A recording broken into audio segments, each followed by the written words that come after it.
Hell is not one place. It is seven worlds, each one darker, deeper, and more terrifying than the one above it. You may ask, what is the proof that people will be brought back to life for heaven and hell? Before you ask that, ask yourself something simpler. Before you came into this world, what was your world? Nothing. You didn't exist. Allah created you from nothing. Then you lived inside your mother's womb for around 10 months. Inside total darkness, tiny space, no freedom. And ask yourself, did you know there was a world outside your mother's womb? A world with mountains, oceans, sky, people, food, sunlight?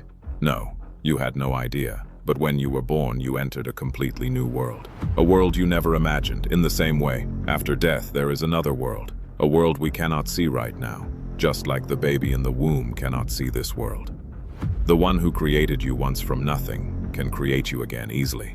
And every soul, including you, me, and every person who ever lived, will be shown exactly where they belong. After dead grass, rain brings it back to life. But here's the secret almost nobody talks about. Some people, walking on Earth right now, are already living like the residents of one of those levels, without even realizing it. Let's check if you have the courage. Before we step into the first level, understand this. Allah didn't reveal these levels to scare you randomly. He revealed them to wake you up. Allah says in Surah Ibrahim, verse 42, "Do not think that Allah does not see what the wrongdoers do. Allah sees everything. He is only giving them time. But a day will come when they will be terrified and their eyes will be wide open in fear." Level 1, Jahannam, for the unaware. This level is for the people who lived like time was unlimited. People who spent their whole life saying, "Not today, I'll fix myself later. Let me enjoy first. Allah will understand," right? They weren't evil. They weren't villains. They were distracted. Life pulled them in every direction. Money, work, friends, entertainment. You live and die, leaving behind a home someone else will own. Is there anything more than just growing up and growing old? Ask yourself, honestly, when was the last time you sat alone and checked the direction your life is going? One companion once heard a man laughing loudly in a graveyard. The companion said, "If you knew what I know, you would cry more than you laugh." Not to guilt him, but to remind him, awakening begins with awareness.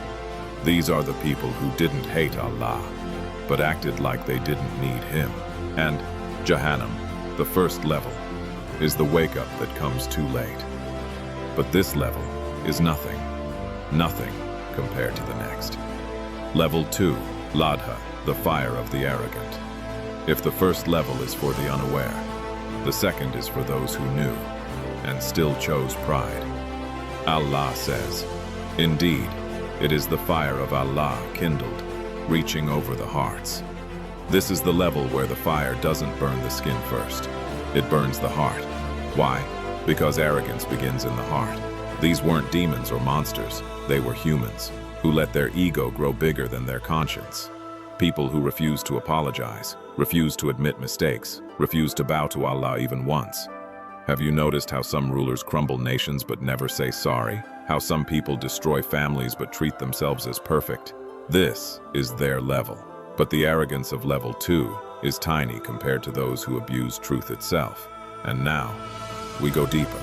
Level 3, Al-Hutama, for the liars and deceivers. Allah named it Al-Hutama, the one that smashes. Why? Because lies do that. A lie can destroy one heart, but a liar in power can destroy nations. Think of Hitler, his hatred, his lies, his propaganda. Every false word became a chain around millions of necks. Entire families erased, entire continents scarred. Politicians, dictators, manipulators. But even Hitler's cruelty fails in comparison to the level below him. Allah says, "When their skin burns, we will give them new skin, so they feel the punishment fully." Allah is all-powerful, all-wise. Quran 4:56. Most people never think about this. Human justice is limited. If a man kills one person or 1,000 people, the court can only punish him once. But Allah's justice Perfect, precise, complete. That's why the skin returns, because skin feels, and justice must be fully felt. Real justice, only Allah can give.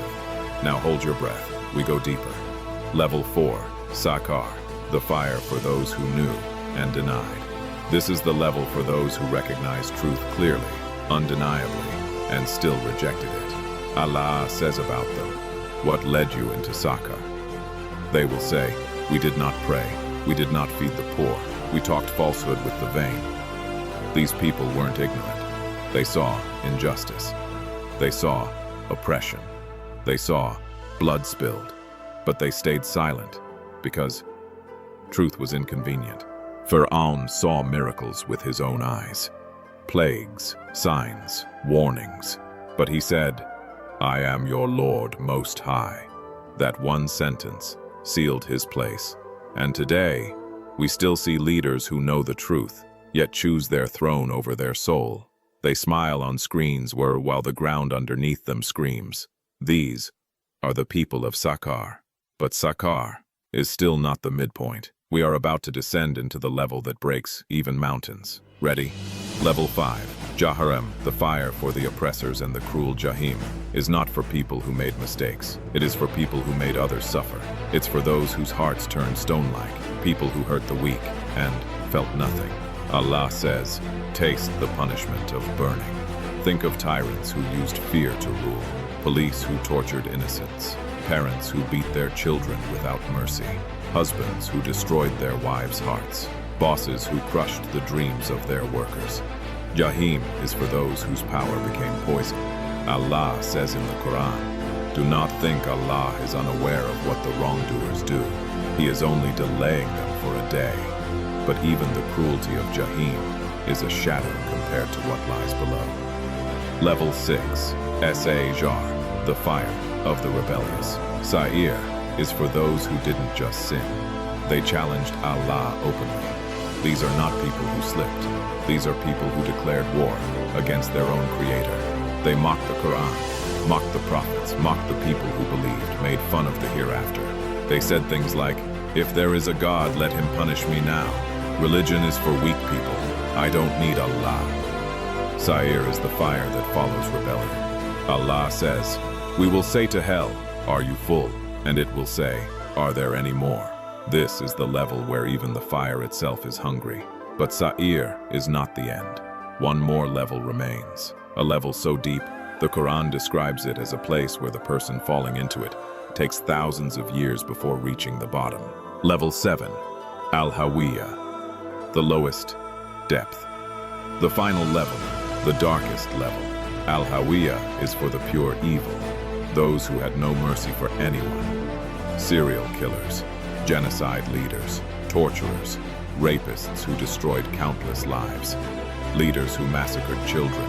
Allah says, "As for the one whose scales are light, his home will be Al-Hawiyah." And then Allah asks a question. And what will make you understand what Al-Hawiyah is? The next verse answers it. It is a blazing fire. Imagine falling endlessly with no bottom. That is Al-Hawiyah. But here is the most important part. If you are listening to this, you are still alive. And if you're alive, the doors of mercy are still open for you. These levels were not revealed to break you, but to wake you up before it's too late. Let this truth hit you gently. You are not too far gone. You are not beyond forgiveness. You are not destined for any of these levels, unless you choose that path. Allah is more merciful than your mistakes. One sincere moment, one tear, one whisper saying, "Allah, forgive me," can erase a lifetime of darkness. So remember, hell has 7 levels, but paradise has 8. Mercy is greater than punishment. And as long as your heart is beating, the path upward is still open.